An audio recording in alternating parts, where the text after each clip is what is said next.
Well, hello, folks. It's Bob out here at Serenity Hill. I get where I'm not in the shadow. Standing out in front of the house. You know, we survived the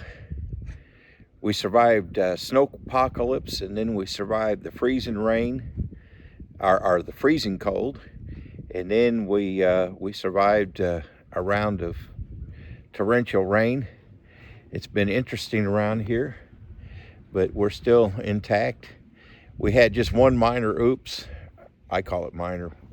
When the temperature got down into single digits, came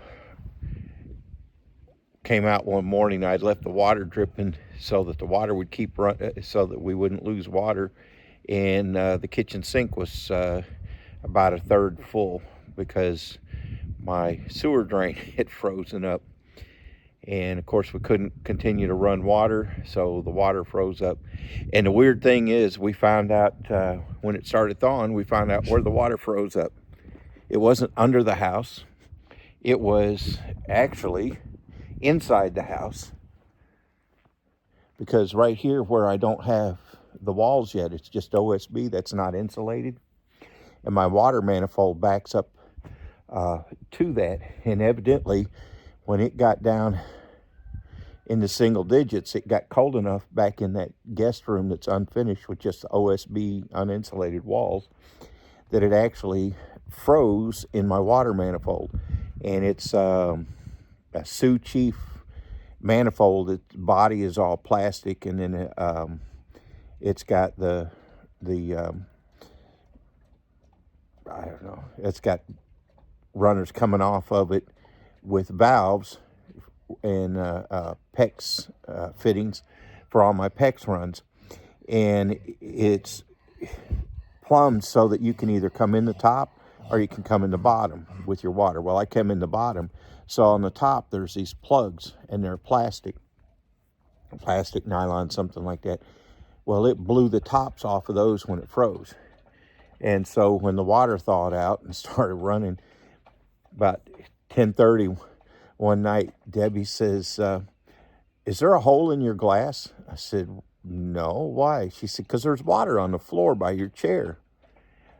And there was water all the way from the living room into the dining room, all the way to the kitchen and the laundry room, because the water had started running, and with that cap busted, it was shooting up.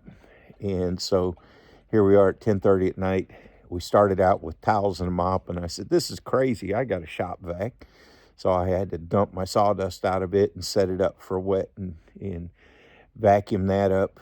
You know, fortunately, it's under the steps here, but it's accessible. I've got my water shut off, so I didn't have to go all the way out to the road. I can just come right here and shut my water off, which is real handy. And the next morning, I had to go to Menards and get some plugs to put on it. But then the fun started. My sewer line was still froze up, so I had water that would run, but the sewer wouldn't run. So I was underneath there with my torpedo heater and used it to thaw my sewer lines out. Took maybe 2 hours all total, and got that thawed out, so everything was running right. We had toilets that would flush, and sinks that would drain, and shower that would drain, and that was a good thing. So we survived without too much trouble. My plan is by next winter, I want to have the underpinning underneath the house.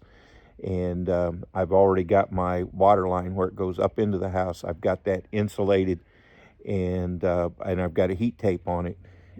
But I'm hoping with the underpinning underneath there, we won't have issues with that freezing. Well, let's go inside and I'll show you what I've been doing inside here, which is I've been pretty busy working inside since it's been so cold outside. And been making some good progress. One of the things you'll see is I no longer have OSB in the living room. I've got real floor. Pardon the Christmas tree. We took the ornaments off, but haven't put the tree up yet. So I've got that done. and got it done down the hallway. And we now have floor in the bedroom. Instead of OSB, we got flooring in the bedroom. And still don't have walls in here. All the way down the hallway, joined in with the bathroom. And this, the linen closet. I finished that out with red cedar. It's red cedar lined, red cedar roof, and I used some red cedar boards to put shelves in there. And hey, now we can store our toilet paper here instead of the pantry, so it got us some pantry space. And then what I'm going to be doing today, hope it didn't make you too dizzy, is taking some more of my red cedar, and I'm going to finish out this coat closet. You know, things would be a whole lot easier if I had been able to get all this done before we moved in. So what I'm going to have to do is empty all this stuff out, take my post down, and then once I get my walls up, I'll have to cut this. I'll have to cut about 1.5 inches off of it in order to make it fit.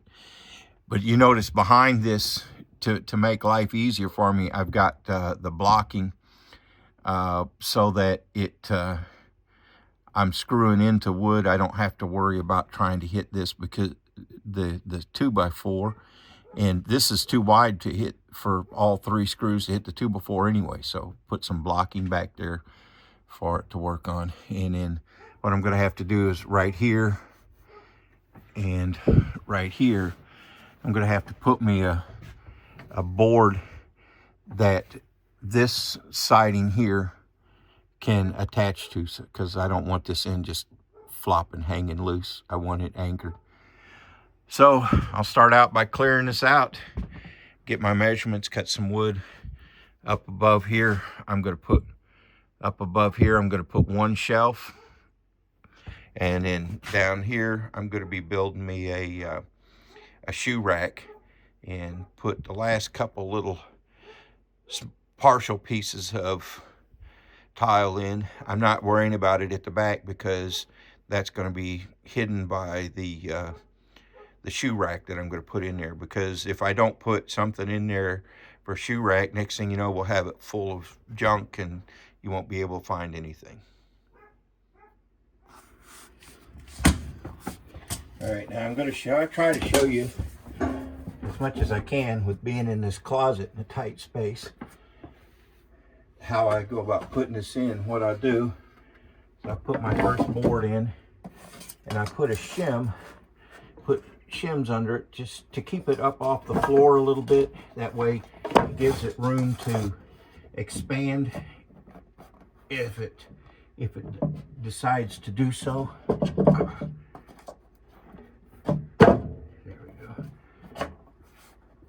And really, tongue and groove is pretty simple, because what you do basically is you use a level to get your first course level.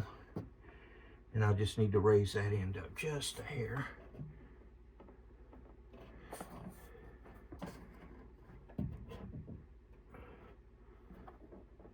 You get that first course level, and then after that, if you don't drop your level, and after that, it's real easy. And that's like it with most things. You get that first one in right, and that's dead on level. And I will put my first nail in. And before I put the next one in, I'll verify level. And that's right in the center.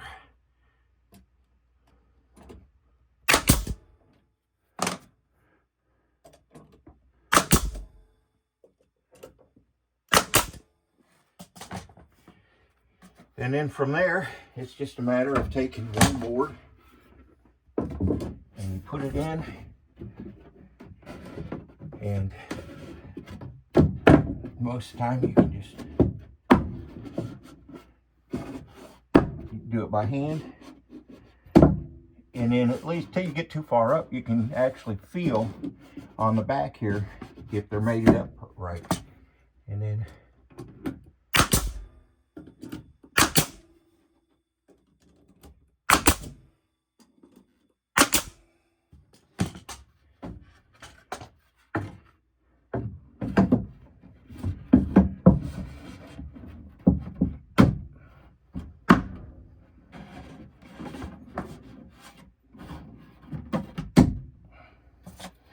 every once in a while I'll just verify level, because sometimes you get a board that's a little crooked.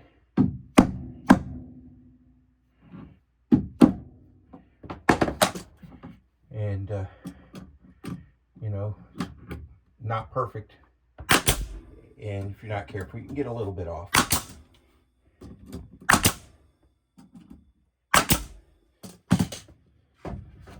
And you can see a tongue and groove wall.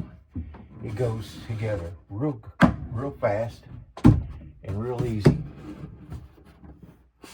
And again, sometimes it's a little bit of a challenge because sometimes the boards aren't perfectly straight. And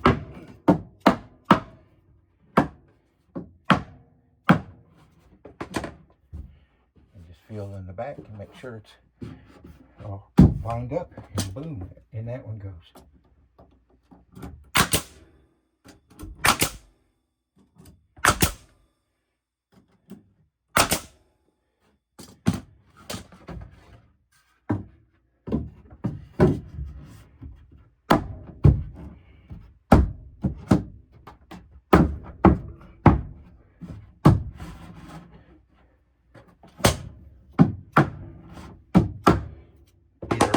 Dead blow hammer or a rubber mallet or even a block of wood works.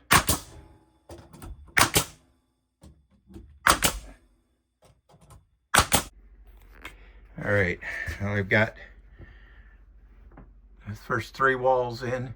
Got my brackets for my closet rod remounted. Now all I got to do is cut these short pieces here and here, and then I'll go across the header with a full pieces to cover the header, and then it'll be time to put the ceiling in.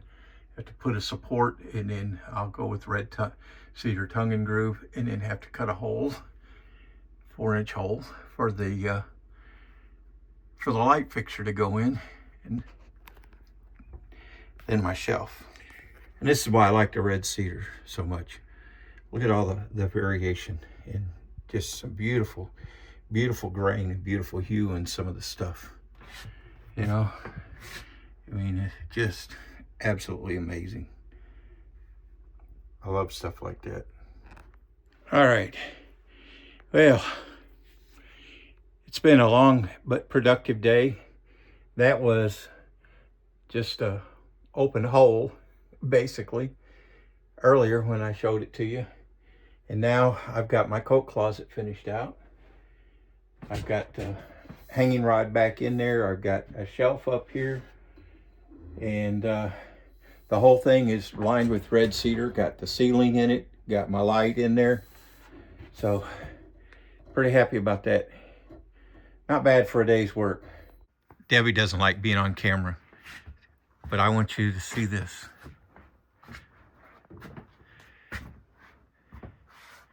This is so beautiful.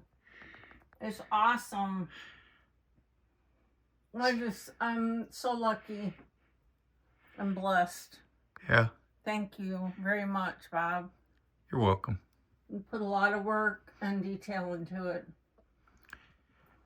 And you should go on the road and start making other people closets. All right, so there's the closet all loaded back up. As you saw, Debbie liked it. That's always the final seal of approval, when your wife likes what you did. At any rate, this is Bob at Serenity Hill. Thanks for stopping by and checking out our video. Hope you learned a little something by this. Don't be afraid to get out there and try something you've never done before. You might just like it and end up with something really beautiful to show for your work. Thanks for stopping by, and we will see you on the next one. Bye now.